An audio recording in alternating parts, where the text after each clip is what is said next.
যতই প্রতিনিয়ত পরিষ্কার করুন না কেন, মাঝে মধ্যে না চাইতেও গ্যাসের চুলার উপরে এমন কিছু তরকারি, ঝোল বা দুধ উতলে পড়ে বা চা উতলে পড়ে, এই কারণে কিন্তু গ্যাসের চুলাটা একটু ময়লাই হয়ে যায় বেশি। তো এইরকম গ্যাসের চুলা পরিষ্কার করার জন্য আজকে দেখিয়ে দেবো একটা ঘরোয়া টিপস। আমরা নিয়ে নিয়েছি ভিম বার, ভিম লিকুইড নিলেও হবে। এরপরে দিয়ে দিয়েছি এখানে বেকিং সোডা।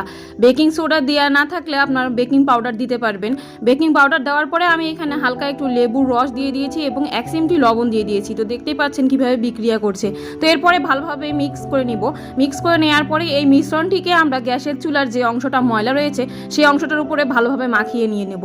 মাখিয়ে নিয়ে এটাকে আমরা 10 থেকে 15 মিনিটের জন্য রেখে দেবো। এতে যে তেল চিটচিটে ভাব, যে ময়লাগুলো জমে আছে, সেই ময়লাগুলো কিন্তু সহজেই উঠে আসে। ময়লাগুলো কিন্তু এখানে উঠে গিয়েছে। আমি ক্যামেরা অন করতে ভুলে গিয়েছিলাম, মনে করেছি ক্যামেরা অন করা ছিল। তো এরপরে একটা ভেজা ন্যাকড়া দিয়ে আমি মুছে নিয়েছি, তারপরে একটা শুকনো কাপড় দিয়ে পুরোটা মুছে নিয়েছি। ভিডিওটি ভালো লাগলে কমেন্ট সেকশনে জানিয়ে যাবেন এবং লাইক, কমেন্ট, শেয়ার করে পাশে থাকবেন। ধন্যবাদ সবাইকে। আসসালামু আলাইকুম।